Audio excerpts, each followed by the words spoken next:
Seigneur soit avec vous. Et avec votre esprit. Évangile de Jésus-Christ selon Saint Jean. Gloire à toi, Seigneur. En ce temps-là, les Juifs se querellaient entre eux. Comment celui-là peut-il nous donner sa chair à manger? Jésus leur dit alors: Amen, amen, je vous le dis, si vous ne mangez pas la chair du Fils de l'homme, et si vous ne buvez pas son sang, vous n'avez pas la vie en vous. Celui qui mange ma chair et boit mon sang a la vie éternelle, et moi je le ressusciterai au dernier jour. En effet, ma chair est la vraie nourriture, et mon sang est la vraie boisson. Celui qui mange ma chair et boit mon sang demeure en moi, et moi je demeure en lui. De même que le Père qui est vivant m'a envoyé, et que moi je vis par le Père, de même celui qui me mange lui aussi vivra par moi. Tel est le pain qui est descendu du ciel. Il n'est pas comme celui que les pères ont mangé. Eux, ils sont morts. Celui qui mange ce pain vivra éternellement. Voilà ce que Jésus a dit alors qu'il enseignait à la synagogue de Capharnaüm. Acclamons la parole de Dieu. Louange à toi, Seigneur Jésus. Méditons aujourd'hui, chers frères et sœurs, sur 3 affirmations de notre Seigneur dans cet évangile. La première, qui est le besoin que nous avons de l'Eucharistie. Quel grade de nécessité avons-nous de l'Eucharistie? La question est justement celle-là. L'Eucharistie est-elle une offre faite par Jésus pour certains élus, pour certains qui ont une spéciale sensibilité, ou alors l'Eucharistie est une nécessité absolue que nous avons tous? L'Évangile ne laisse aucun doute sur la réponse à cette question.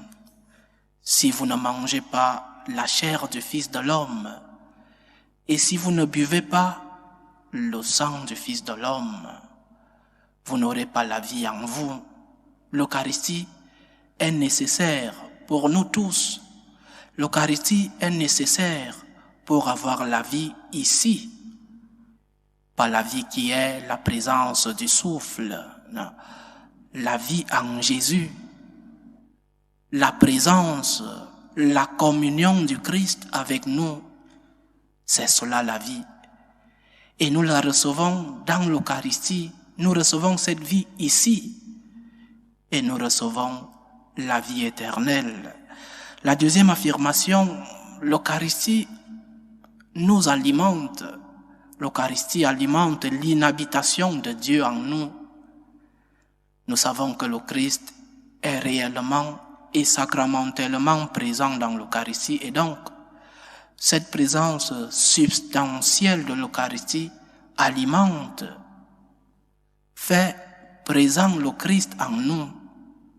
C'est pourquoi l'Évangile dit: celui qui mange, celui qui me mange, celui qui boit, demeure en moi. La présence de Dieu s'accroît en nous quand nous recevons l'Eucharistie. Dieu vit en nous quand nous l'avons reçu à travers l'Eucharistie, parce qu'il y est présent, présence réelle et sacramentelle. Le Seigneur vit en nous quand nous recevons l'Eucharistie. Mais pour recevoir l'Eucharistie, il y a des conditions. Nous ne pouvons pas obliger une personne à venir chez nous s'il a posé des conditions. Quand nous donnons une invitation à un ami, parfois, il ne nous donne pas de conditions, mais Dieu mérite une maison pure, une maison propre. Et la condition pour recevoir l'Eucharistie, c'est d'être en communion, ce que nous appelons être en état de grâce de Dieu. Oui, nous ne sommes pas dignes de le recevoir, disons-nous. Mais il nous demande, du moins quand nous tombons, de demander pardon, le sacrement de la pénitence, aller demander pardon à Dieu pour être en communion avec lui, pour être en état de grâce et pouvoir ainsi le recevoir. Oui, je répète, nous ne sommes pas dignes, nous ne méritons pas la présence de Dieu en nous, mais le Seigneur nous a laissé ces circonstances atténuantes que quand nous tombons, quand nous avons offensé, repentir à la confession. Et la confession nous console, mais nous rend purs, nous rend en état de grâce, ne nous rend pas dignes, mais nous rend en état de grâce. Le Seigneur vient habiter en nous quand nous recevons la communion étant en état de grâce. Et la troisième affirmation, si le Christ est en nous, si nous vivons en Christ Jésus et que le Christ vit en nous, de cet être du Christ en nous découle une action. Quand le Christ vit en nous, il découle une action. C'est le Christ qui agit à travers nous parce qu'il vit déjà en nous. C'est le Christ qui agit quand nous agissons. Celui qui me mange vivra par moi. Tu vivras par le Christ et le Christ agira à travers toi. Le Christ pardonnera à travers toi.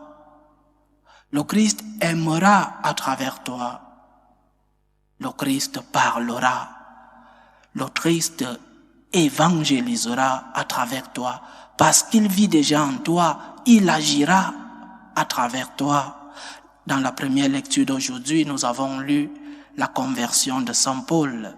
Et plus tard, le même Saint Paul dira, « Ce n'est plus moi qui vis, ce n'est plus moi qui vis, mais c'est le Christ qui vit en moi. » Quand nous avons fait la rencontre de Jésus-Christ, quand nous avons fait l'expérience de l'amour, quand nous avons reçu le Christ en nous, ce n'est plus nous qui vivons, mais c'est le Christ qui vit en nous. Le Christ agira à travers nous parce que la force que nous recevons de lui n'est plus nôtre. La grâce que nous recevons de lui vient changer notre façon de vivre. La force que nous recevons de lui vient rayonner nos vies, vient éclairer nos chemins. Donc, recevoir le Christ, c'est accepter que le Christ agisse dans nos vies et agisse à travers nous. Demandons au Seigneur la grâce d'être en communion avec lui, en état de grâce. Et faisons-nous aussi l'effort d'être en état de grâce quand nous tombons, quand nous avons péché, quand nous avons offensé notre Seigneur. Demandons-lui pardon à la confession et recommençons, tournons la page. Donnons-nous chaque jour une opportunité et quand nous tombons, demandons pardon à Dieu. Faisons l'expérience du Christ. Ouvrons la porte à la grâce de Dieu. Faisons l'expérience que Saint Paul a faite dans cette lettre aux Galates. Et disons-nous aussi, si je vis, ce n'est plus moi qui vis, c'est le Christ qui vit en moi, parce que tu l'as reçu, parce que tu as fait l'expérience de Jésus-Christ, parce que le Christ a changé ta vie, tu peux dire avec Saint Paul, ce n'est plus moi qui vis, c'est le Christ qui vit en moi. Loué soit Jésus-Christ. À jamais.